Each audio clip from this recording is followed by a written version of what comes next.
যে ব্যক্তি তার উপর অবধারিত ফরজ নামাজ ছেড়ে দেয় সে যেন আল্লাহর জিম্মেদারি থেকে মুক্ত হয়ে গেল।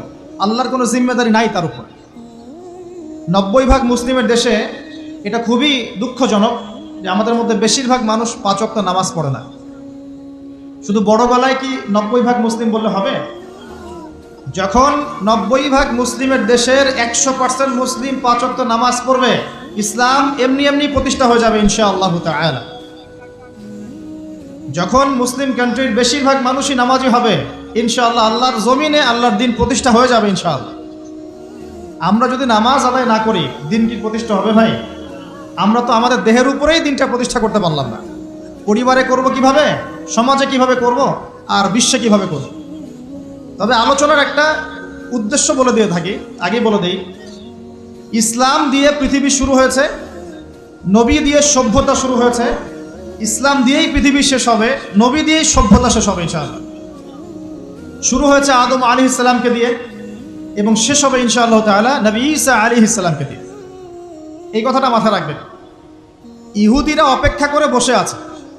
কিসের অপেক্ষায় বসে আছে? সব ইহুদি না অবশ্য, যারা জালেম, জায়নিস্ট, বদ, এরা অপেক্ষা করে বসে আছে যে শেষ জামানায় তাদের একজন মাসিহ আসবে। কি আসবে? মাসিহ মানে ত্রাণকর্তা, উদ্ধারকর্তা। যেই মাসিহ আসলে পরে তারা সারা বিশ্বটাকে শাসন করবে এই জেরুজালেম থেকে। কোন জায়গা থেকে? নাম শুনছেন? কোন দিকে এটা? ইসরায়েল। আচ্ছা, ইসরায়েলের না, এটা ফিলিস্তিনের। কার? এই জায়গার মালিক কে? এই জায়গার মালিক আমরা। এটা আমাদের জায়গা। 3টা মসজিদ আপনি সফর করবেন সোয়াবের আশায়। তার সবচেয়ে শ্রেষ্ঠ মসজিদ হারাম মানে মক্কায়। 1 রাকাত নামাজ পড়বেন, 1 লক্ষ রাকাত নামাজের সওয়াব হবে ইনশাআল্লাহ। 2 নাম্বার মদিনা, 1 রাকাত নামাজ পড়বেন, 1000 রাকাত নামাজে নাকি হবে ইনশাআল্লাহ। 3 নাম্বার কি? এই যে আকসা, আমরা তো ভুলেই গেছি। আকসা আমাদের। আকসা কাদের? তারা দখল করে নিয়েছে। আচ্ছা, দখল করেছে আমাদের কারণেই, আমাদের দুর্বলতার কারণেই। কিন্তু এই ভোগ দখল চূড়ান্ত হবে না, কারণ তারা অপেক্ষা করছে একজন মাসিহের জন্য, যেই মাসিহ আসলে পরে তারা জেরুজালেম থেকে বিশ্ব শাসন করবে। এখন কিন্তু বিশ্বের বড় বড় ডিপার্টমেন্টগুলো ওরা শাসন করে। খেয়াল করেছেন কি? আপনি যে প্রযুক্তি ব্যবহার করেন এগুলোর চাবিকাঠি ওদের হাতে। আপনি যে অর্থনৈতিক সিস্টেমটা ফলো করেন, ব্যাংকিং সিস্টেমগুলোর কথাই বলছি, এর মূল সূত্র কিন্তু ওদের হাতে, সুতা ওদের হাতে লাটাই। ইভেন আমরা যে পলিটিক্যাল সিস্টেমগুলো ফলো করি না, এগুলোর তন্ত্রমন্ত্র ওরাই দিয়েছে। যে মিডিয়াগুলো আছে বিশ্বে বড় বড়, সবকিছু ওদের হাতে। ফাইন্যান্স বলে, ফাইন্যান্স মানে বাণিজ্য, ট্রেড, এগুলো ওদের হাতে। বিশ্বের বড় বড় সেক্টরগুলো ওরা শাসন করছে, এটা সত্য। আরেকটা মারাত্মক কথা হচ্ছে, বিশ্বকে শাসন করতে হলে কিছু অস্ত্র লাগে। কি লাগে? অস্ত্র শস্ত্র ছাড়া হবে না। একটা দেশের সাথে একটা দেশের মনে করেন খারাপ সম্পর্ক, এখন একটা দেশের কাছে আছে দাকুরাল, আর একটার কাছে আছে পারমাণবিক অস্ত্র। কে জিতবে? যার কাছে যত ভারী অস্ত্র আছে, শক্তিশালী, তার দাপট তত বেশি। এইসব বড় বড় মারণাস্ত্রগুলো, যেগুলোকে আমরা বলি নিউক্লিয়ার ওয়েপেন্স অথবা বলি থার্মোনিউক্লিয়ার ওয়েপেন্স, এগুলো ওদের হাতে। মাসিহ আসলে পরে তারা বিশ্ব শাসন করবে, এটা ওদের যে তালমুদ এই গ্রন্থের মধ্যে লেখা আছে। এবং তারা মনে করে যে এই দাজ্জালই হচ্ছে মাসিহ, তারা মনে করে। আর আমরা জানি হাদিস থেকে এই দাজ্জাল সত্যিকারের মাসিহ নয়। সত্যিকারের মাসিহ কে? ঈসা আলাইহিস সালাম। আল্লাহ পাক ঈসা আলাইহিস সালামের হাতে এই মিথ্যা মাসিহকে মেরে ফেলবেন প্যালেস্টাইনের বাবেলুদ নামক জায়গায়। কোন জায়গা? বাবেলুদ, হাদিসে বর্ণিত আছে। এবং তাকে মারার পরে নবী ঈসা আলাইহিস সালাম সেখান থেকে পুরো বিশ্বে আবারও ইসলামিক একটা খিলাফা কায়েম করবেন ইনশাআল্লাহ তাআলা। এটা হচ্ছে ইসলামের গন্তব্য, এটা হবেই। পৃথিবীর যত পরাশক্তিগুলো আছে এরা সবাই যদি ঐক্যবদ্ধ হয়ে যায় এবং এই ভবিষ্যৎবাণীটাকে মুছে ফেলতে চায়, কশ্চিনকালেও সফল হবে না ইনশাআল্লাহ। কারণ এটা বলেছেন কে? স্বয়ং আল্লাহ এবং তার রাসূল মুহাম্মদ সাল্লাল্লাহু আলাইহি ওয়াসাল্লাম। এটা আমাদের গন্তব্য। এটা সুসংবাদ দিয়ে শুরু করলাম। এখন আল্লাহ পাক আমাদেরকে বলছেন, হে মুমিনরা, তোমরা আল্লাহকে ভয় করো। ইমানদার কারা বোঝাতে গিয়ে হাদিসে জিবরিলে আসছি। জিবরাইল আলাইহিস সালাম এসেছেন, জিজ্ঞাসা করছেন ইসলাম কাকে বলে। নবীজি বলছেন আগে কালিমা, তারপরে সালাত। তো সালাতের কথা বলতে গিয়ে ওখানে চলে গিয়েছিলাম। আমরা যদি ইসলামের বিজয় দেখতে চাই তাহলে সবাইকে 5 ওয়াক্ত নামাজ পড়তে হবে। রাজি আছেন তো? আজকে থেকে 5 ওয়াক্ত নামাজ ছাড়বেন? স্পেশালি যুবক ভাই যারা আছো, তোমাদের তারুণ্য আছে, রক্তের উদ্যম আছে, তোমরা চাইলে অনেক কিছুই করতে পারো। অনেক বার্ধক্যে উপনীত হওয়া মানুষ নামাজ পড়তে চায় কিন্তু পড়তে পারে না। তরুণদের কাছে আল্লাহ পাক সুযোগ দিয়েছেন। আর ইসলামের বিরোধী শক্তি যারা আছে তারা খুব ভালো করেই জানে কিন্তু যে ইসলামের বিজয়ে সবচেয়ে বড় ভূমিকা রাখতে পারে তরুণ সমাজ, যুবক সমাজ, যুব সমাজ, তরুণ প্রজন্ম। এ কারণেই তো দেখবেন তরুণ প্রজন্মকে তাদের উদ্দেশ্য থেকে সরিয়ে দেওয়ার জন্যে তারা আপনার সামনে অনেকগুলো টোপ দিয়ে দিয়েছে। দেখাবো টোপ কয়েকটা। 1 নম্বর টোপ দিয়েছে মেয়ে নারী জাতি, মেয়েদেরকে বেপর্দা করে তোমার সামনে উপস্থাপন করে দিয়েছে, ফ্রি মিক্সিং। এখন তুমি আর ঈমান ধরে রাখতে পারছো না। এটা পরিকল্পিত ছিল, কারণ আল্লাহ পাক বলছেন যুজ্জিনা লিন-নাস হুব্বুশ শাহাওয়াতি মিনান নিসা। মানুষের জন্য সবচেয়ে যে আকর্ষণীয় বিষয়গুলো তার মধ্যে 1 নম্বর হচ্ছে মহিলা, মানে মেয়ে, নারী জাতি। এটা আমাদের কাছে সবচেয়ে আকর্ষণীয়। আল্লাহ পাকের সবচেয়ে সুন্দর সৃষ্টিকে মানুষ না, মানুষের মধ্যে আল্লাহ পাকের সবচেয়ে শ্রেষ্ঠ সৃষ্টিকে নারী জাতি। আল্লাহ পাক তাদেরকে সুন্দর করে সৃষ্টি করেছেন, তাই নয় কি? এই কারণে পুরুষদের সবচাইতে আকর্ষণের জায়গা কোনটা? নারী জাতি। এই কারণে মেয়েদেরকে বেপর্দা করে তোমার সামনে ছেড়ে দেওয়া হয়েছে। জেনা বেড়েছে, ব্যভিচার বেড়েছে, ফ্রি মিক্সিং বেড়েছে, ধর্ষণ বেড়েছে, এই যে হারাম প্রেমের সম্পর্কগুলো বেড়েছে। যুবকেরা তাদের জীবনের উদ্দেশ্য ভুলে গেছে। আমার কথা কি বুঝতে পারছেন? আচ্ছা, এটা 1 নম্বর। 2, মাদক। যুবকদের সামনে মাদকের সহজলভ্যতা। চাইলেই হাত বাড়ালেই মাদক, হাত বাড়ালেই ইয়াবা, হাত বাড়ালেই ফেন্সিডিল, হাত বাড়ালেই হেরোইন, তাই না? কথা ঠিক না বেঠিক? যদি কেউ চায় যে আমি আজকে রাত্রে মাদক খাবো, সে পারবে, হাত বাড়ালেই পারবে। এখনকার সমাজ এমন, যদি কেউ চায় যে আজকের রাত্রে আমি পতিতালয়ে গিয়ে রাত কাটাবো, সে পারবে। 500 টাকা 1000 টাকার বিনিময়ে মানুষ এখন জেনা করতে পারে না? 5 টাকা 10 টাকা 50 100 টাকা দিয়ে মানুষ এখন ইয়াবা কিনে খেতে পারে। আর যারা সীমান্তবর্তী অঞ্চলে আছেন তারা আরো ভালো জানেন আমার কথা কতটুক সত্য কতটুক মিথ্যা। যুবকদের সামনে মাদক এমনি দেওয়া হয় নাই। উদ্দেশ্য কি? তোমার দ্বারা ইসলামের বিজয় সম্ভব ছিল। মাদক সেবন করাই তোমাকে সরাই দিয়েছে ওই রাস্তা থেকে। কথা বুঝতে পারছো? খুব সতর্ক। 3 নাম্বার জুয়া। তোমার সামনে জুয়া দিয়ে দিয়েছে। জুয়া, ফুটবল বিশ্বকাপ হইলে জুয়া, IPL হইলে জুয়া, BPL হইলে জুয়া, ফুটবল ফিফা হইলে জুয়া। জুয়া খেলে না মানুষ। আর যে যুব সমাজ তাদের জীবনের উদ্দেশ্য জানে না, তাদের পক্ষেই সম্ভব এইসব মেসি, আর্জেন্টিনা, ব্রাজিল এইসব নিয়ে ব্যস্ত থাকে। যারা নিজেদের জীবনের উদ্দেশ্য জানে তাদের জন্য কোশ্চিনকালেও এখানে সময় নষ্ট করা সম্ভব না। দুনিয়ার জীবনটা কি খেলতামাশা? দুনিয়ার জীবনটা কি খেলতামাশার জন্যে? আল্লাহ পাক যে হায়াতটা দিয়েছেন, ধরেন 50, 60 বা 100 বছর, এই হায়াতটা কে দিয়েছেন? এই সময়টার মালিক কে?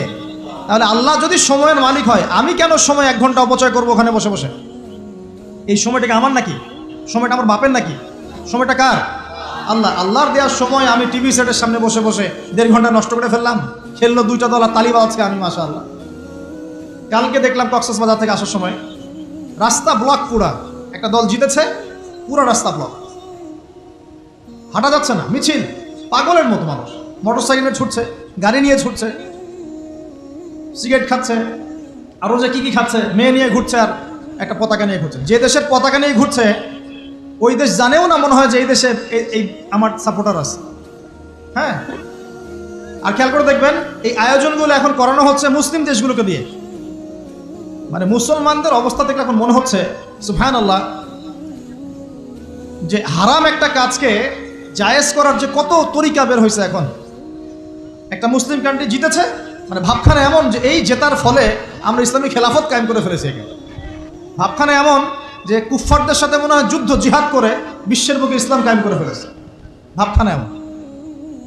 এই স্টেডিয়ামগুলো করতে কত কোটি বিলিয়ন ডলার খরচ করতে হয়েছে, কত শ্রমিক যে এই স্টেডিয়ামগুলো বানাতে মারা গেছে তোমরা জানোই না। কি হচ্ছে এখানে? পশ্চিমারা আসছে, এনজয় করছে, খেলাধুলা হচ্ছে। বিষয়টা কি জানেন? আমাদেরকে এই খেলাধুলার অহেতুক কাজে ব্যস্ত করে দিয়ে ওরা ওদের এজেন্ডা বাস্তবায়ন করছে। দেখবেন যখন রমজান মাস আসে তখন দেখবেন মুসলিম কান্ট্রির উপর নির্যাতন বাড়ে। যখন যখন বড় বড় ইভেন্ট হয়, ওয়ার্ল্ড কাপ, এইটা সেটা, দেখবেন ভিতরে ভিতরে মুসলিম কান্ট্রির উপর নির্যাতন বাড়তে থাকে। মানুষ একদিকে তাকায় থাকে, আর একদিকে উদ্দেশ্য সাধন করতে থাকে। বুঝাচ্ছি বিষয়টা। আপনার 5টা বাচ্চা আছে মনে করেন, খুব জ্বালায়, কান্নাকাটি করে, হইচই করে। আপনি মোবাইল ফোনটা বের করে দিয়ে বলেছেন, বাবা বস, তোরা 5 জন মিলে একটা কার্টুন দেখ, আমি একটু কাজটা করি। দিয়ে দিলেন, ও কার্টুন দেখছে চুপচাপ, কেউ কোনো ডিস্টার্ব নাই। আর বুঝতে পারছেন? এই যে বাচ্চাগুলো কার্টুন দেখছে না, এগুলো হচ্ছে আমরা এখন। আর ওই যে কাজ করছে বাপ, এটা হচ্ছে ওরা, পশ্চিমারা। আমার কথা কি বুঝতে পারেন? আচ্ছা, আমি সহজ করার চেষ্টা করছি। প্রিয় যুবক ভাইরা, মেয়ে তো উন্মুক্ত করে দিয়েছেই, মাদক তো দিয়েছেই, জুয়া দিয়েছে, অহেতুক এসব খেলতামাশা দিয়েছে তোমার সামনে, তোমার সময় কেড়ে নেওয়ার জন্য, তোমার হায়াত কেড়ে নেওয়ার জন্য। তোমার মূল্যবান হায়াত, যে হায়াতটাকে তুমি আল্লাহর পথে দাওয়াতের কাজে ব্যয় করবা, দিন চর্চার কাজে ব্যয় করবা, আল্লাহর ইবাদতের কাজে ব্যয় করবা, আমর বিল মারুফ নাহি আনিল মুনকারের কাজ করবা, এই সময়টা ওরা কেড়ে নিয়েছে তোমার কাছ থেকে। বুঝতে পারছো না তুমি? আবার নেশা দিয়ে তোমার ভিতরটা নষ্ট করে ফেলেছে, জেনা দিয়ে তোমার অন্তরের নূর নষ্ট করে দিয়েছে, ফ্রি মিক্সিং দিয়ে জেনা এবং তোমার যে পবিত্রতা, চারিত্রিক পবিত্রতা নষ্ট করে দিয়েছে। আরও দিয়েছে পর্নোগ্রাফি। বেশিরভাগ যুব সমাজ এখন বাসায় গিয়ে রাতের বেলা পর্ন দেখে। দেখা যায় সারাদিন ভালো কাজ করে, বাসায় গিয়ে রাতের বেলা পর্ন দেখে। পর্নোগ্রাফি দেখে না বা দেখে নাই কখনো, এমন একটা ছেলে খুঁজে পাওয়া যাবে না। আর যখন আপনি এগুলোতে অভ্যস্ত হয়ে যাবেন, তখন শরীর খারাপ হয়ে যাবে, মন ভালো থাকবে না, আপনি একাকী গোপন পাপ করবেন, শরীর দুর্বল হয়ে পড়বে। একটা মেয়ের দিকে আপনি সম্মানের চোখে তাকাতে পারবেন না, মনে হবে মেয়ে মানেই মনে হয় ভোগের বস্তু। পর্ণে আসক্ত যারা, তারা কোনো কাজে শান্তি পায় না, অস্থির। এমনকি তারা যদি বিয়ে শাদীও করে, তবু বৈবাহিক জীবনে সুখী হতে পারে না। কেন জানেন? নিজের শক্তি ক্ষমতাগুলো আগেই নষ্ট করে ফেলেছে। এবং অনেকগুলো মেয়ে যখন আপনি দেখবেন নগ্ন, তখন আপনার স্ত্রীকে আপনার কাছে সুন্দর মনে হবে না, মনে হবে এই মেয়ের চেয়ে মনে হয় ওই মেয়েটা সুন্দর, এর চেয়ে মনে হয় ওইটা সুন্দর। আর মেয়ের প্রতি সম্মান তো থাকবেই না, মেয়েকে মনে হবে একটা ভোগের বস্তু। যত বেশি পর্নোগ্রাফি বেড়েছে, তত ধর্ষণ বেড়েছে। দেখেছেন? পর্ন যত বেড়েছে, ধর্ষণ তত বেড়েছে। এমনকি ছোট ছোট বাচ্চারা পর্যন্ত রেহাই পাচ্ছে না। দেখেন না, ছোট ছোট বাচ্চা, 5 বছর 10 বছরের বাচ্চারা, মেয়ে বাচ্চাদের কথা বলছি, এদেরকেও ধর্ষণ করা হচ্ছে। যাদের ঘরে কন্যা সন্তান আছে, তারা খুবই এখন বিপর্যয়ের মধ্যে আছেন আমরা। কারণ সমাজটা তো নষ্ট হয়ে যাচ্ছে। আপনার মেয়েকে কতদিন ঘরে রাখবেন? বাইরে তো পাঠাতেই হবে। বাইরে পাঠালে দেখবেন মেয়ের সম্মান নাই, পর্দা নাই, মেয়েকে জোর করে ধর্ষণ করা হচ্ছে। বাসে, ট্রেনে, অটোতে, অমুকে তমুকে, ট্রাকে মেয়েকে ধর্ষণ করা হচ্ছে। আর প্রত্যেক ধর্ষকের তো আর ইসলামিকভাবে বিচার হচ্ছে না। হচ্ছে?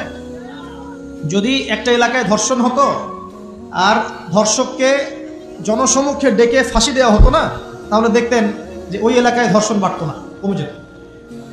যদি একটা এলাকার চোরদেরকে জনসমক্ষে নিয়ে এসে হাত কেটে ফেলা হতো, তাহলে বুঝতেন চুরি কাকে বল। ভয়ে চুরি করতে পারতো না মানুষ। আর ভাগ্য ভালো যে এই নিয়মগুলো এখন নাই। কেন ভাগ্য ভালো বললাম? ভাগ্য ভালো কেন বললাম? কারণ এই নিয়ম যদি এই মুহূর্তে চালু করা হয়, এই মুহূর্তে যে এখন এই সেকেন্ডের মধ্যে চালু করা হয়, তাহলে অনেক বড় বড় রাঘব বোয়াল যারা আছে, ওদের হাত থাকবে না। কথা বুঝতে পারছেন না? কেউ চুরি করে সিসকা চোর বলি আমরা, না কি বলেন আপনি? ছিচকা চোর বলেন। কেউ আছে চুরি করে পুকুর চুরি করে। সিসকা চোরকে ধরতে পারলে রাস্তাঘাটে কি মাইটটা দেওয়া হয়, তাই না? মনে হয় যে নিজের শক্তি খাটানোর একটাই জায়গা চোর পিটানো। মসজিদে যদি একটা চোর ধরা পড়ে, কি মাইটটা মারে, খুঁটির সাথে বেঁধে একদম জুতা স্যান্ডেল দিয়ে। আর সামনে যে পুকুর চুরি করে বসে আছে, কিছুই করতে পারতেছে। কি কথা মিথ্যা কথা বলছে? যদি একটা মুসলিম রাষ্ট্রের মধ্যে দুর্নীতি না থাকতো না, মুসলিম রাষ্ট্র বিশ্বকে নেতৃত্ব দিত ইনশাআল্লাহ। যদি কোনো মুসলিম রাষ্ট্রের মধ্যে দুর্নীতিটা না থাকতো না, তাহলে দেখতেন ওই রাষ্ট্র অবশ্যই বিশ্বকে নেতৃত্ব দিত ইনশাআল্লাহ। এমন অনেক অমুসলিম রাষ্ট্র আছে যেগুলো অমুসলিম হওয়া সত্ত্বেও ওদের মধ্যে কোনো দুর্নীতি নাই, জানেন? আল্লাহ পাক আমাদের সবাইকে পরিপূর্ণ মুসলমান হওয়ার তৌফিক দান করুন। দেখেন, আল্লাহ পাক বলেছেন, উদখুলু ফিস সিলমি কাফা, তোমরা পরিপূর্ণরূপে ইসলামে প্রবেশ করো। এখন আমি যদি নামাজও পড়ি, আবার ঘুষও খাই, এদিকে রোজাও রাখি, আবার সুদও খাই, আবার এদিকে আমি হজমরাও করি, অন্যের সম্পদ আত্মসাৎ করি, মাপে কমও দেই, মজুদদারি করি ইত্যাদি, আমি কি পরিপূর্ণ মুসলিম? আমি কি উদখুলু ফিস সিলমি কাফার উপর আমল করতে পেরেছি? আর আল্লাহ পাক এখানে বলছেন ওয়ালা তামুতুন্না ইল্লা ওয়া আনতুম মুসলিমুন, পরিপূর্ণ মুসলমান না হয়ে তোমরা মৃত্যু বরণই করিও না, করলেই সমস্যা। পরিপূর্ণ মুসলমান না হয়ে মারা গেলেই সমস্যা। কি সমস্যা?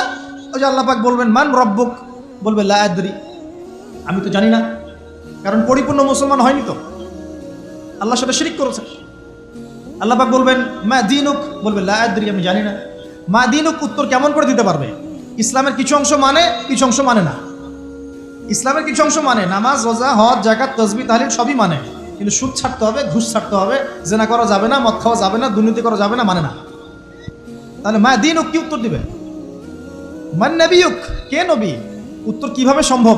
নবীর সুন্নতি তো নাই গায়ের উপরে, চেহারায় নাই, কাপড়ে নাই, চলাফেরায় নাই, ওঠা বসায় নাই, ইবাদতে থাকলেও অর্থনীতির মধ্যে নাই, অর্থনীতির মধ্যে থাকলেও সংস্কৃতির মধ্যে নাই, সংস্কৃতিতে থাকলেও সমাজে নাই।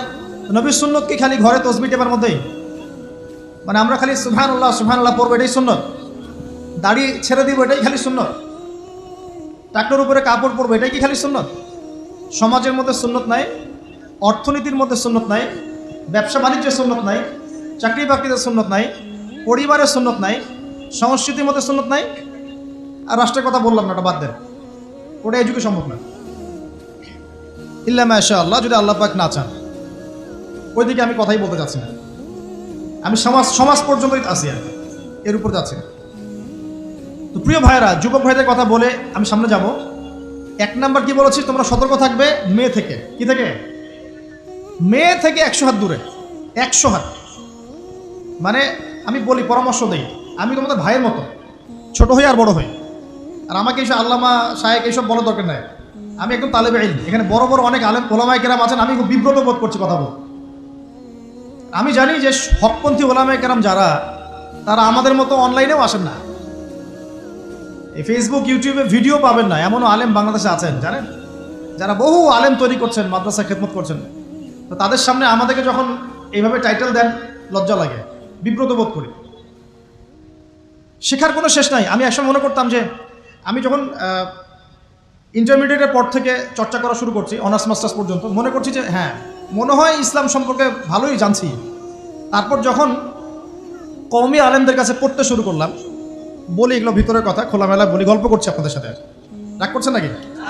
তখন বুঝলাম যে বিগত 5-7 বছরে তো আমি কিছু পড়াশোনা করছি বলে মনে হচ্ছে না। যেমন একটা হাদিস শো করে বললাম যে ওস্তাদ, এই যে আল্লাহ রাসূল সাল্লাল্লাহু আলাইহি ওয়াসাল্লাম বলেছেন যে একজন মুমিন ব্যক্তি আর একজন মুমিন ব্যক্তির আয়না স্বরূপ। কি স্বরূপ? আয়না স্বরূপ। তো আমি যদি অনলাইনে কোনো ভাইয়ের ভুল ধরিয়ে দেই সমালোচনার মাধ্যমে, তাহলে কি আমি হাদিসের উপর আমল করলাম না? তখন ওস্তাদ মিটিমিটি হাসছেন, বলছেন যে তোমার তো টুকটাক অ্যারাবিক গ্রামারের বেস ভালোই, তোমার কি মনে হয়? আমি বললাম যে আমার কাছে তো এটাই মনে হচ্ছে যে আমি যদি সমালোচনা করি, আমি তো আমর বিল মারুফ নাহি আনিল মুনকারের কাজই করলাম। তো তিনি বলছেন আসলে এই হাদিসের ব্যাখ্যা এমন হয়। কেমন ব্যাখ্যা? তুমি কি খেয়াল করো নাই? আমাকে বলছে তুমি কি খেয়াল করো নাই, তুমি যখন আয়নার সামনে গিয়ে দাঁড়াও, তখন আয়না কিন্তু তোমার সাথে কথা বলে না, আয়না নীরব থাকে, স্থির থাকে, কিন্তু তোমার দোষ ত্রুটি কোথায় আয়না কিন্তু দেখিয়ে দেয়। মনে করেন, বুঝাচ্ছি, মনে করেন আপনার গাল কেটে গেছে, আপনি আয়নার সামনে দাঁড়িয়েছেন, আয়না কিন্তু আপনাকে বলে দিবে না এই যে তোমার গাল কাটা, এই ছেলে তোমার গাল কাটা, হ্যাঁ এই মেয়ে, এই ছেলে তোমার এই সমস্যা ওই সমস্যা, বলবে? চুপচাপ থাকবে, আয়না দেখিয়ে দিবে আপনার ভুলটা কোথায়। তিনি আমাকে হাদিসের ব্যাখ্যা শেখাচ্ছেন, বলছেন যে একজন মুমিন ভাই যদি কোনো ভুলের উপর থাকে, তুমি সঠিকটা আমল করে ওর সামনে দাঁড়িয়ে দেখিয়ে দিবে যেটা সঠিক।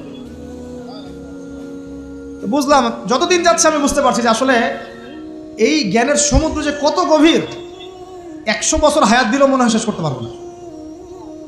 প্রিয় যুবক ভাইরা, নসিহত করছি, সেটা হচ্ছে যে দিনের জ্ঞান অর্জন করতে হবে। জ্ঞান অর্জনের কোনো বিকল্প নাই। আর জ্ঞান অর্জনের জন্য শুধুমাত্র ফেসবুক ইউটিউব যথেষ্ট নয়, এগুলো কনস্ট্রাকটিভ কোনো মাধ্যম নয়, বরং ফিতনা ছড়াবে এগুলো কিন্তু বেশিরভাগ ক্ষেত্রে ফিতনাই ছড়াচ্ছে। আপনার কাছে মনে হচ্ছে হয়তো যে অনেক কিছু লাইভ হচ্ছে, আমরা পাচ্ছি, হ্যাঁ অনলাইনের মাধ্যমে জানছি, হ্যাঁ ঠিক আছে, স্বীকার করি ভালো আছে, কিন্তু মন্দটা অনেক বেশি। এর মধ্য দিয়ে আলেমে আলেমে বিভক্তি হয়ে গেছে, এর মধ্য দিয়ে একে অপরের সাথে আমাদের সম্পর্ক নষ্ট হয়ে যাচ্ছে, গীবত, তহমত, সমালোচনা, কাদা ছড়াছড়ি সংস্কৃতি বাড়ছে, ঐক্য বিনষ্ট হচ্ছে, অনেক সমস্যা হচ্ছে। আর এগুলো কনস্ট্রাকটিভ সিলেবাস নয়, সিলেবাস আপনাকে ওলামায়ে কেরামের কাছে এসে জানতে হবে। আমি বলছি 1 নাম্বার কোরআন থাকবে, আপনাদের জেনারেলদের জন্য বলছি, কারণ আপনাদের জন্য এটা এত সহজ হবে না। মাদ্রাসা যারা পড়া শুরু করেছেন ছোটোবেলা থেকে তাদের জন্য সহজ, আপনাদের জন্য এত সহজ নয়। সিলেবাসগুলো জেনে রাখেন। কোরআন পড়তে হবে আগে, পবিত্র কোরআনের বিশুদ্ধ তেলাওয়াত শিখতেই হবে, এবং প্রত্যেক দিন চেষ্টা করবেন 1 পৃষ্ঠা 2 পৃষ্ঠা আধা পারা 1 পারা করে তেলাওয়াত করার জন্য। তেলাওয়াতের কোনো বিকল্প নাই, প্রত্যেক হরফে 10 নেকি পাবেন ইনশাআল্লাহ। এরপরে এর ভাষা আছে, কোরআনিক গ্রামার আছে, নাহু সরফ, আর এই বইগুলো আপনি একা পড়তে পারবেন না। এই বইগুলো পড়তে হলে ওস্তাদ লাগবেই। এক একটা বই 2 বছর করে পড়তে হইতে পারে, পড়তে হবে। যদি আপনি কোরআন জানতে চান, বুঝতে চান, পড়তে হবেই। আর যদি মনে করেন না আমার এত জানা বোঝার দরকার নাই, সেটা আলাদা বিষয়, তখন আপনি ওলামায়ে কেরামের কাছে গিয়ে জিজ্ঞাসা করে মাসআলা নিয়ে নেবেন। এখানে একটা কথা বলে দিই, এখন আবার একটা নতুন আমি ফিতনাই বলবো বের হয়েছে যে আলেম ওলামার প্রয়োজন নাই, কোরআন হাদিস বাসায় পড়বা, নিজে একা একাই মুস্তাহিদ হয়ে যাবে। অনেক দিনী ভাইকে দেখছি আমি, যুবক ইয়াং, তার আগে বিপদগামী ছিলেন, হেদায়েত হয়ে ইসলামের দিকে এসেছেন, এখন প্রথমেই সহিহ বুখারী টান দিয়ে পড়া শুরু করতে। কে বললো আপনাকে প্রথমে সহিহ বুখারী পড়তে? আপনি কি এক লাভ দিয়ে এই মেডিকেল সায়েন্সের বই পড়তে যাবেন? এত কঠিন বই আগে কেন? এই বইগুলো পড়তে ওলামায়ে কেরামের 15-20 বছর সময় লাগে। 15-20 বছর সময় লাগে, 15 বছর বেশি বলে ফেলছে মনে হয়। আমাদের মতো হলে 20 বছর লাগে। কঠিন বই আগে না, আগে সহজ বইগুলো পড়তে হতো। তো ভাবখানা তখন দেখা যায় এমন, কয়েকটা হাদিসের কিতাব পড়ে, কোরআনের কিছু অনুবাদ করে, আলেম ওলামার আর দরকার নাই, কোনো মাযহাবেরও দরকার নাই, আমি নিজে একাই মুস্তাহিদ। এটা একটা ফিতনা চলছে। তো আমি বুঝাচ্ছি আপনাকে, একটা মাসআলা ধরেন আপনার সামনে আসলো, মনে করেন ওই যে আমি পেপার মানি নিয়ে কথা বলেছিলাম না, কাগজের টাকা, এরপর আসছে ক্রিপ্টোকারেন্সি। কি আসছে? নাম শোনেন নাই? ইলেকট্রনিক মানি তো চলে আসছে, যে ইলেকট্রনিক মানি দিয়ে আপনারা লেনদেন করছেন না, এরপরে আসবে ক্রিপ্টোকারেন্সি মানে বিটকয়েন। এগুলো ভবিষ্যৎবাণী না, কিন্তু কিছু মানুষ মনে করে এগুলো ভবিষ্যৎবাণী। এগুলো ভবিষ্যৎবাণী না, এগুলো বর্তমান। অলরেডি পৃথিবীর কিছু দেশে চলে আসছে, হয়তো বা এদেশেও অচিরে আসবে। তো মনে করেন এখন আপনি একজন সাধারণ মানুষ, ক্রিপ্টোকারেন্সি কি জিনিস আপনি বোঝেন না। এখন আপনি একজন আলেমের কাছে আসলেন, এসে বললেন যে হুজুর ক্রিপ্টোকারেন্সি কি জিনিস আমি বুঝি না, এটা হালাল না হারাম, জায়েজ না জায়েজ, কতটুকু রাখা যাবে না, মাসআলা দেন। এখন আমি যদি আপনাকে বলি, এই যে ভাই নেন কোরআন, এই যে তাফসীর ইবনে কাসির নেন, জালালাইন নেন, মারিফুল কোরআন নেন, এই যে বুখারী, মুসলিম, তিরমিজি, আবু দাউদ, নাসাই, সবগুলো নেন, বাসায় গিয়ে পড়াশোনা করে মাসআলা বের করেন। পারবেন? সম্ভব কি? কে পারবে? যিনি মুস্তাহিদ। আর একটা সমাজের মধ্যে মুস্তাহিদ মানুষের সংখ্যা কতজন থাকে? অল্প কিছু। বেশিরভাগ মানুষই তো অন্ধ অনুকরণ করতে, তাকলিদ করতে হবে। তাই তখন এই যে আপনি আমার কাছ থেকে মাসআলাটা জানলেন, এই মাসআলা জেনে নেওয়াটা কি আপনার জন্য উচিত না অনুচিত? আপনার এই মাসআলা জেনে নেওয়াটা কি উচিত না অনুচিত? এই মাসআলা আমার কাছে বা আলেমের কাছে না জানলে কিভাবে শিখবেন আপনি? শেখার জন্য আপনাকে আসতে হবে না? এটাই মাযহাব। এখানে বিভ্রান্তির কোনো সুযোগ নাই যে আমি এগুলা মানি না, আমি খালি বইপত্র একা একা পড়বো, আলেম হয়ে যাবে, সম্ভব না। যখন আমরা কলেজে পড়তাম অনেক মনে হতো যে হয়তো বা সম্ভব, যখন পড়া শুরু করেছি তখন দেখছি যে না, এই সমুদ্রে ডুব দেওয়া কেবল শুরু, এর তলানেই খুঁজে বের করতে 100 বছর লাগবে মনে হয়। আল্লাহ ভালো জানেন। আল্লাহু আকবার। দিনের জ্ঞান তো বেশি। আলী রাদিয়াল্লাহু আনহু একটা কথা বলে দিয়ে সামনে যাচ্ছি। আলী রাদিয়াল্লাহু আনহু শেষ বয়সে বলছেন, তাকে প্রশ্ন করা হচ্ছে যে আপনার কি কোনো দুঃখ আছে জীবনে? আলী রাদিয়াল্লাহু আনহু বলছেন যে আমি শুরু থেকে নবী সাল্লাল্লাহু আলাইহি ওয়াসাল্লামের পাশে ছিলাম, আমার দুঃখ নাই, তবে একটা মনের কষ্ট। কি? আমি যে জ্ঞানগুলো শিখেছি নবীর কাছ থেকে সাল্লাল্লাহু আলাইহি ওয়াসাল্লাম, সেই জ্ঞান বিতরণ করার জন্য কোনো পাত্র খুঁজে পেলাম না। কি গভীর কথা! যে জ্ঞান শিখেছি এটা বিতরণ করার পাত্রই খুঁজে পেলাম না। তাহলে পাত্র, আমরা তো পাত্র, জ্ঞান বিতরণ করবেন উলামায়ে কেরাম। পাত্র আমরা যদি পরিষ্কার না হই, জ্ঞান কিভাবে পাবেন? সম্ভব না। আরেকটা বিষয় বলে দেই, যখন আপনি জ্ঞানের চর্চায় মাঠে নামবেন, আল্লাহ পাক আপনার সম্মানার্থে ফেরেশতার পাখা আপনার পায়ের নিচে বিছিয়ে দিবেন ইনশাআল্লাহ। আর যখন আপনি জ্ঞান চর্চা করে আলেম হবেন ইনশাআল্লাহ তাআলা, আপনার জন্যে আসমান জমিনের সমস্ত মাখলুক, এমনকি সমুদ্রের নিচের মাছ, গর্তের ভিতরের পিপিলিকা, সবাই আল্লাহর কাছে আপনার জন্য ইস্তেগফার করবে ইনশাআল্লাহ। একটা হাদিসে নবীজি বলেছেন যে আকাশের চাঁদটাকে তোমরা যেমন দেখো উজ্জ্বল অন্য নক্ষত্রগুলোর তুলনায়, ঠিক তেমনি সাধারণ মানুষের উপরে একজন আলেমের মর্যাদা এমন।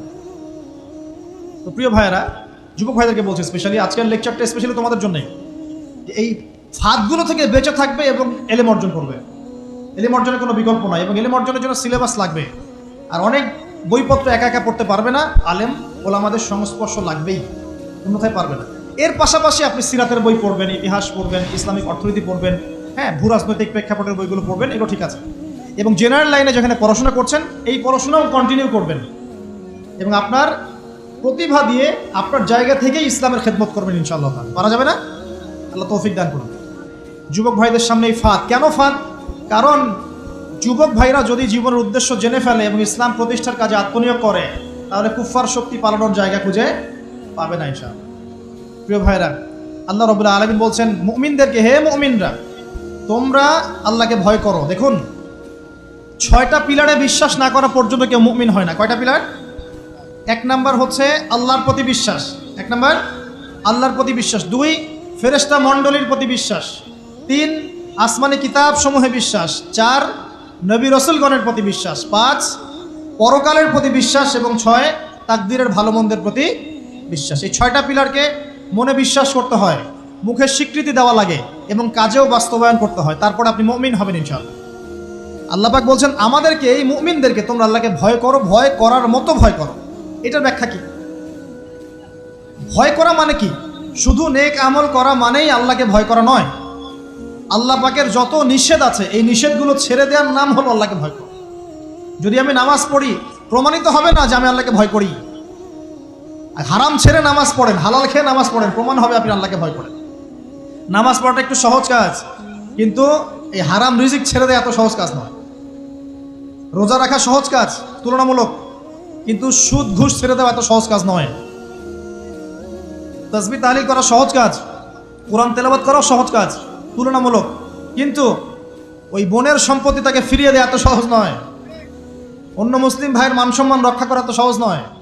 পরিবারে পর্দা এবং নামাজ কায়েম করা এত সহজ নয়।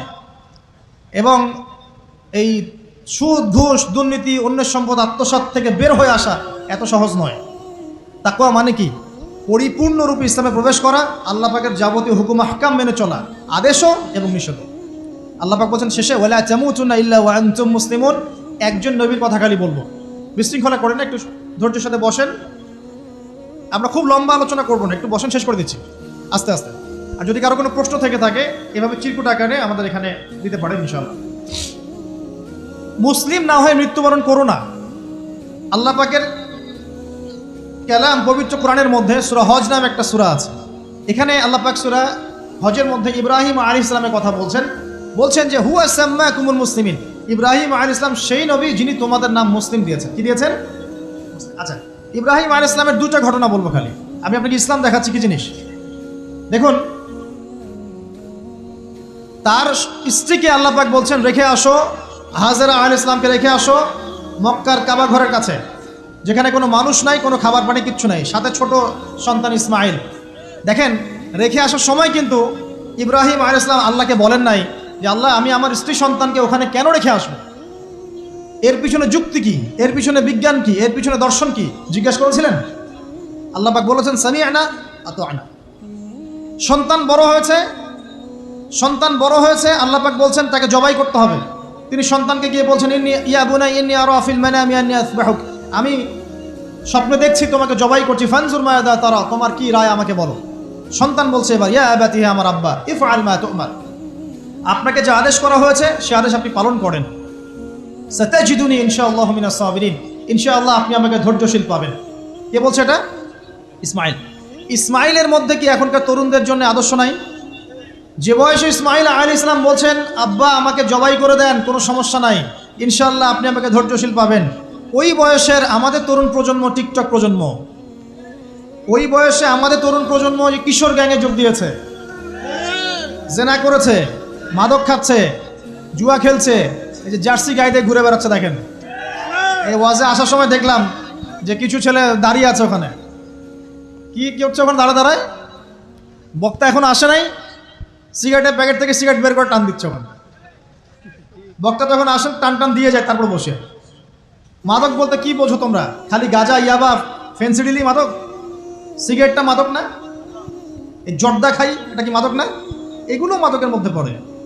এগুলো ফ্যাশন হয়ে গেছে এখন। আল্লাহ পাক তোমাদেরকে এগুলো থেকে হেফাজত করুন। আমি দেখেন ইসমাইল বলছেন, হে আমার আব্বা, আমাকে আপনি জবাই করে দেন যদি আল্লাহ আদেশ করে থাকেন, আমাকে ধৈর্যশীল পাবেন ইনশাআল্লাহ। মা বোনদের জন্য বলছে এখানে একটা কথা, দেখুন প্রিয় মা বোনরা ভালো করে শুনুন। দেখুন ইসমাইল আলাইহিস সালামকে কিন্তু তার বাবা বড় করেন নাই। ইসমাইল আলাইহিস সালাম বড় হয়েছেন মক্কায় তার মায়ের কাছে, হাজরা আলাইহিস সালামের কাছে। আর ইব্রাহিম আলাইহিস সালাম থাকতেন সিরিয়ায়, শামে, তার আরেক স্ত্রী সারা আলাইহিস সালামের সাথে। তিনি যাওয়া আসা করতেন। আর তখনকার যাওয়া আসা এত সহজ ছিল না, তখন কোনো মোটরযান ছিল না। তো দেখুন যেমন মা তেমন সন্তান। কেমন মা? হাজরা আলাইহিস সালামকে বলা হচ্ছে যে তোমাকে এখানে রেখে যেতে আল্লাহ আদেশ করেছেন। তো হাজরা আলাইহিস সালাম বলছেন, এখানে তো কোনো পানিও নাই, কোনো খাবারও নাই, আপনি এখানে আমাদেরকে একা ফেলে যাচ্ছেন ইব্রাহিম আলাইহিস সালাম বলছেন আল্লাহর আদেশ, কিছু করার নাই। এখন হাজরা আলাইহিস সালাম বলছেন, আচ্ছা যদি আল্লাহ আদেশ করে থাকেন তাহলে ইনশাআল্লাহ আল্লাহ আমাদের হেফাজত করবেন, আল্লাহর প্রতি আমি পূর্ণ তাওয়াক্কুল করলাম। কে বলছেন? হাজরা। এই হাজরা আলাইহিস সালামের দেখেন এখানে তো কোনো খাবারই নাই, পানিও নাই, এক মশক পানি একটু খাবার দ্রুতই শেষ হয়ে গেল। শেষ হওয়ার পর তিনি ছোটাছুটি করছেন, সাফার মারোয়া, কোথাও যদি একটু পানি পাওয়া যায়। কি তাওয়াক্কুল আল্লাহর প্রতি, ছোটাছুটি করছেন। বাচ্চা ইসমাইল কান্নাকাটি করছে। মায়ের এই ছোটাছুটি আল্লাহর কাছে এত পছন্দ হয়েছে, যতদিন হজ থাকবে এই হাজরা আলাইহিস সালামের স্মৃতির সাথে জড়িত এই সাই থাকবে। এবং এই ঘটনা আল্লাহর কাছে এত পছন্দ হয়ে গেল যে আল্লাহ পাক জিবরাইল আলাইহিস সালামকে পাঠিয়ে জামজাম কূপের পানি বের করে দিলেন, যেই কূপের পানি জীবনে কখনো শেষ হয় না, পানি খেলে খিদাও লাগে না। চিন্তা করে দেখেন, গ্যালন পানি যাচ্ছে, গ্যালনের পর গ্যালন জামজাম থেকে প্রত্যেক দিন। এমনকি মদিনায় গেলেও আপনি জামজামের পানি পাবেন, মসজিদে কুবায় গেলেও জামজামের পানি পাবেন। আর পৃথিবীর বিভিন্ন জায়গায় তো আমরা নিয়ে আসছি। শেষ হয়েছে? পানির স্তর 1 ইঞ্চি পর্যন্ত নিচে নেমেছে। দেখেন আল্লাহর প্রতি যখন মানুষ পূর্ণ তাওয়াক্কুল করে তখন আল্লাহর মারিফত নেমে আসে। যখন মানুষ আল্লাহর প্রতি পূর্ণ তাওয়াক্কুল করে ফেলবে তখন আল্লাহ পাক আধ্যাত্মিকত্ব দিয়ে দিবেন সব। এটা কি বিজ্ঞান দিয়ে ব্যাখ্যা করা যায়? একজন ফেরেশতা আসলো, পাখা দিয়ে আঘাত করলো, মাটি থেকে ঝর্ণা বের হওয়া শুরু হলো। এখনকার বিজ্ঞান বিশ্বাস করবে? কোনো যুক্তি দর্শন বিশ্বাস করবে না। এই যে মা, তাওয়াক্কুল কারিনী মা, তার গর্ভ থেকে জন্ম নিয়েছে ইসমাইলের মতো সন্তান, যে বলছে আব্বা আমাকে জবাই করতে চাইলে করে দেন, কোনো সমস্যা নাই, আল্লাহর ইনশাআল্লাহ আপনি আমাকে ধৈর্যশীল পাবেন। এই জন্য বলি, আমাদের পরিবারের মায়েরা যদি হাজরা আলাইহিস সালামের মতো হতে না পারে তাহলে ইসমাইলের মতো প্রজন্ম তৈরি হবে না। অতএব প্রিয় মা ও বোনেরা, একটা নসিহত যথেষ্ট আপনাদের জন্য, যে নিজেরা হাজরা আলাইহিস সালামের মতো আল্লাহর প্রতি পূর্ণ তাওয়াক্কুল কারিনী হয়ে যাবে। নামাজ ছাড়িয়েন না। কোনো মহিলা যদি মাত্র 4টা কাজ করতে পারে, নবী সাল্লাল্লাহু আলাইহি ওয়াসাল্লাম বলেছেন জান্নাতে যাওয়ার জন্য সবগুলো দরজা খুলে দেওয়া হবে। 1 নাম্বার, কোনো মহিলা যদি 5 ওয়াক্ত নামাজ পড়ে, এখানে শুধু ফরজ নামাজের কথা বলা হচ্ছে, নফলের কথাও বলা হচ্ছে না। 2 নাম্বার, যদি একজন মহিলা রমজান মাসে সওম রাখে, ফরজ রোজা, নফল রোজার কথাও বলা হচ্ছে না। 3 নাম্বার, যদি মহিলা, একজন নারী যদি তার সতীত্বকে হেফাজত করতে পারে, পর্দা মেনে চলতে পারে। এই পর্দা বলতে আমরা ডিজিটাল বোরখা বোঝাচ্ছি না। পোশাকটা এমন হবে না যে পোশাক পরেও গায়ের কাঠামো কতটুকু আটোসাটোটা বোঝা যায়, এই বোরখা চলবে না। বোরখা এমন হবে না, পোশাক এমন হবে না যে বাহির থেকে ভিতরের অঙ্গ দেখা যায়, এই বোরখা চলবে না। পোশাক এমন হবে না যে পোশাকটা পুরুষদের পোশাকের সাথে সাদৃশ্য আছে, গেঞ্জি টি শার্ট পরা যাবে না। পোশাকটা এমন হবে না যেই পোশাকটা অমুসলিমদের সংস্কৃতির সাথে বা ধর্মীয় কালচারের সাথে সাদৃশ্য আছে, এমন পোশাকও চলবে না। যদি কোনো নারী 3 নাম্বার তার লজ্জাস্থানের হেফাজত করতে পারে, মানে শরঈ পর্দা মেনটেন করতে পারে। আর পর্দা করে যদি কলেজে গিয়ে আর ইউনিভার্সিটিতে গিয়ে সহি প্রেমে লিপ্ত হন তাহলেও পর্দা হবে না। কথা বোঝাতে পারছি না মনে হয়।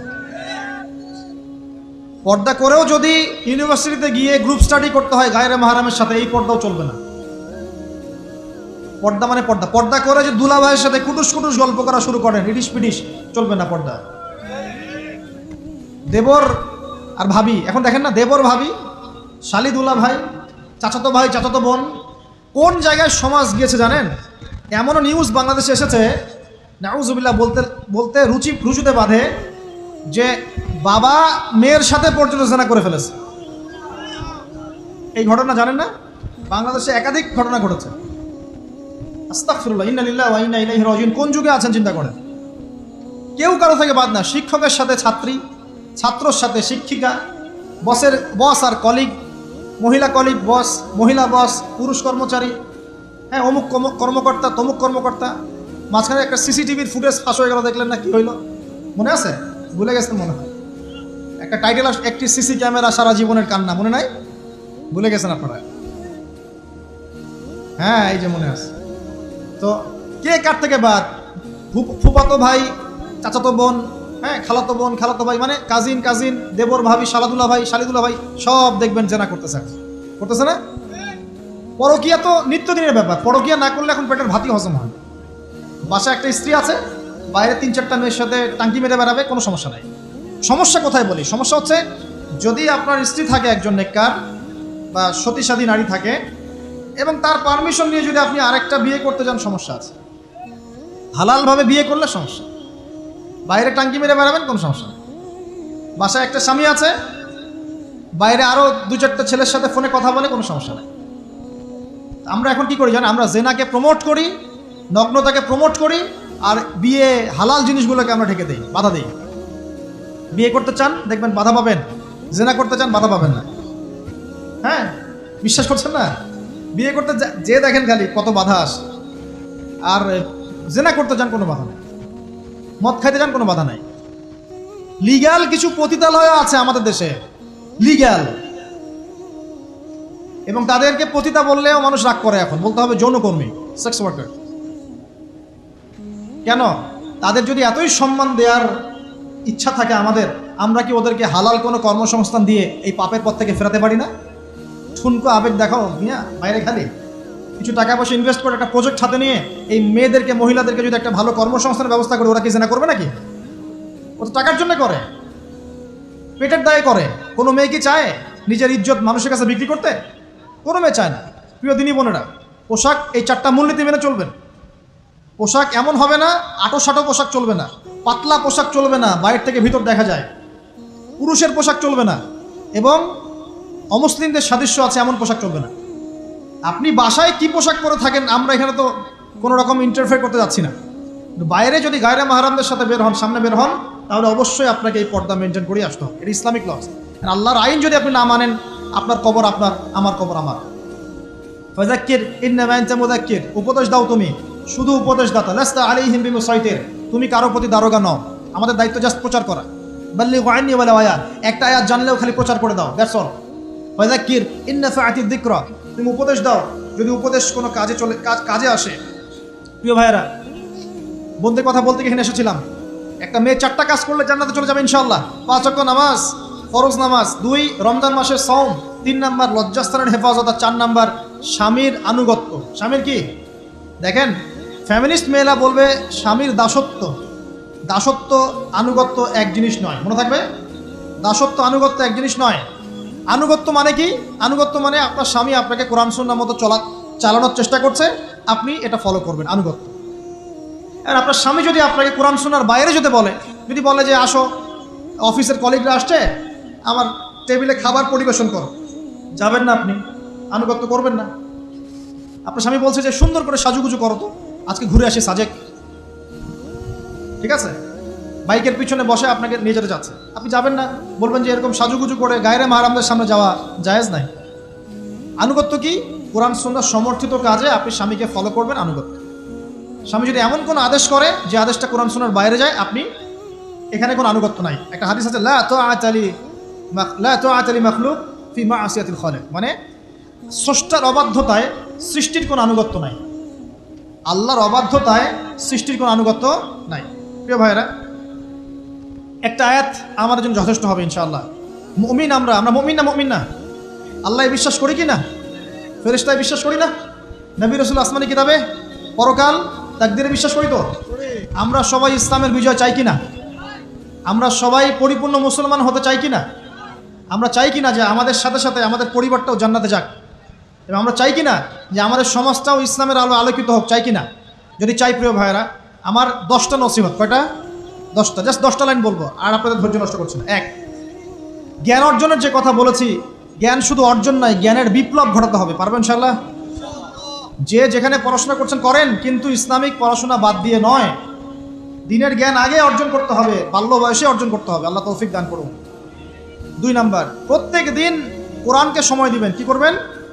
প্রত্যেক দিন কোরআনকে সময় দিবেন। প্রত্যেক দিন মিনিমাম 1 ঘন্টা করে হলেও কোরআন তেলাওয়াত করার চেষ্টা করেন। পারবেন ইনশাআল্লাহ? 3 নাম্বার, আপনার জীবনটাকে রাসূলুল্লাহ সাল্লাল্লাহু আলাইহি ওয়াসাল্লামের সুন্নত দিয়ে সাজাতে হবে। প্রত্যেকটা কাজ করার আগে 3 বার চিন্তা করবেন। কয়বার? 3 বার, যে এই কাজটা কিভাবে করলে সুন্নত হবে, কিভাবে করলে সুন্নত হবে না। এই রাত্রে ঘুমাবেন, 3 বার চিন্তা করবেন যে কি কি কাজ করে ঘুমালে পরে ঘুমটা সুন্নত হবে, নেকি হবে।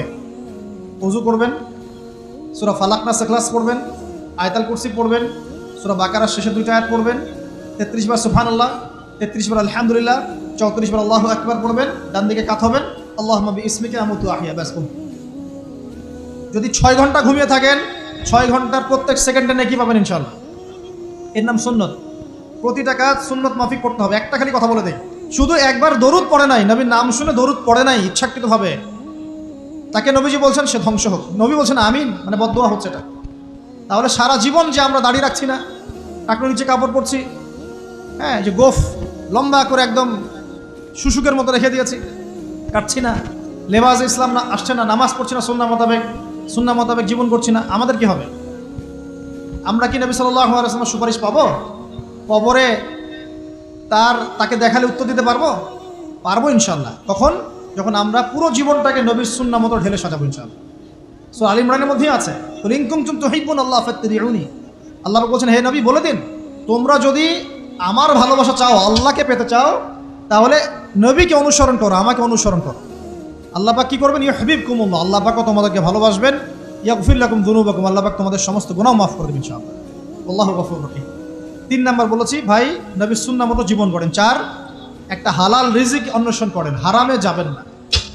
ওয়াদা করেন যে না খেয়ে মরে গেলেও হারাম রিজিকে যাবেন না। পারবেন তো ইনশাআল্লাহ? আল্লাহ পাক তৌফিক দান করুন। 5 নাম্বার, পরিবারের আদর্শ হবে জান্নাতি আদর্শ। পরিবারের মধ্যে অনইসলামিক কোনো কালচার ঢুকতে দিবেন না। টিভিটা আছে না পরিবারে, আসার মানে আছে ভেঙে দিবেন একেবারে। যদিও বা টিভির চেয়ে ডেঞ্জারাস জিনিস এখন আমাদের হাতেই থাকে। টিভি তো তাও মানুষ সবাই একসাথে বসে দেখতো, যে যার মতো দেখতে পারতো না। একটা নাটক সিনেমা দেখলেও সবাই মিলে দেখতে হতো।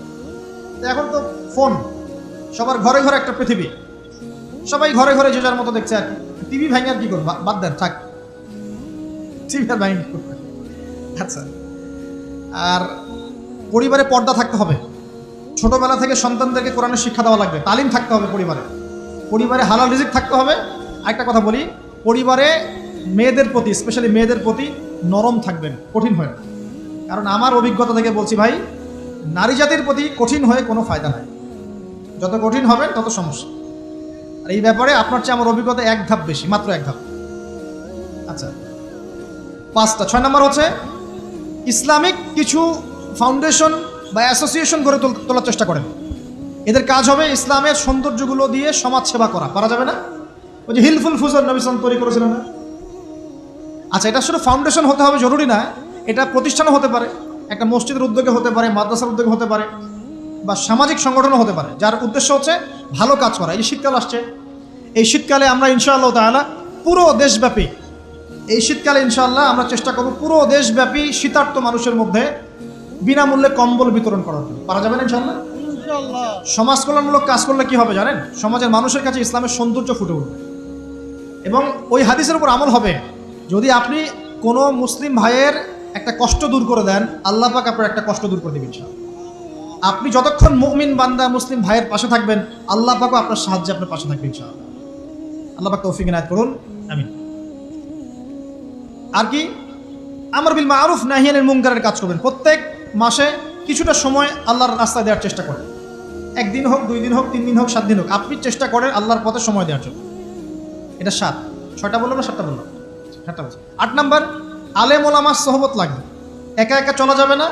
আপনি যে আলেম ওলামাদেরকে হক্কানি মনে করেন, আপনার দৃষ্টিতে তাদের কাছেই আপনি পড়ে থাকেন, কোনো সমস্যা নাই। পরামর্শ ভিত্তিক চলবেন এবং আলেমদের মাঝখানে বিভক্তি সৃষ্টি করবেন না, ঐক্যবদ্ধতার চেষ্টা করবেন। আল্লাহ পাক তৌফিক দান। আর 2টো হচ্ছে, আপনার পরবর্তী প্রজন্ম, বাচ্চা কাচ্চা যারা আছে, তাদেরকে এখন থেকেই পরিপূর্ণ মুসলমানের মতো গড়ে তুলবেন। আইডল দিবেন। তোমাদের আইডল হচ্ছে ওমর রাদিয়াল্লাহু আনহু, তোমাদের আইডল খালিদ বিন ওয়ালিদ, তোমাদের আইডল আলী রাদিয়াল্লাহু আনহু, তোমাদের আইডল আবু বকর সিদ্দিক, তোমাদের আইডল হচ্ছে তারেক বিন জিয়াদ, মোহাম্মদ বিন কাসিম। এই যে আপনাদের এই এলাকায়, চিটাগাং এলাকায় কত আলেম ওলামা ওলিয়া উলিয়ার পদচারণা ঘটেছে জানেন? ইতিহাস পড়ে দেখবেন, আপনি ইতিহাস পড়তে পড়তে শেষ করতে পারবেন। সেই মুঘলদের আগে পর্তুগিজরা, তার আগে আরও মানুষ এসেছে, আরব বণিকরা এসেছে, সুফি দরবেশরা এসেছেন, পীর সাহেবরা এসেছিলেন, বড় বড় আল্লাহর অলিরা এসেছেন, আসেন নাই? অনেক যুদ্ধ বিগ্রহ জিহাদ হয়েছে এখানে। এমনি এমনি তো ইসলাম পায়নি এই এলাকার মানুষ। ইসলাম এখানে প্রচার করা হয়েছে, প্রতিষ্ঠা করা হয়েছিল। ইবনে বতুতাও এখানে এসেছিলেন, হিস্ট্রি পড়ে দেখেন। তো আমাদের পরবর্তী জেনারেশনকে শেখাতে হবে আমাদের শেকড় কোনটা, আমাদের শেকড় ওদেরকে চেনাতে হবে। পারবো না ইনশাল্লাহ? আর সবশেষ কথা হচ্ছে ভাই, যে আমাদের মা বোনদেরকে খাস পর্দায় রাখার চেষ্টা করেন, কোনোভাবেই যেন তাদের ইজ্জত আবরু কেউ সম্ভ্রম নষ্ট করতে না পারে। আল্লাহ পাক আমাদের সবাইকে এই আদর্শগুলো মেনে চলে তৌফিক এনায়েত করুন, আমিন।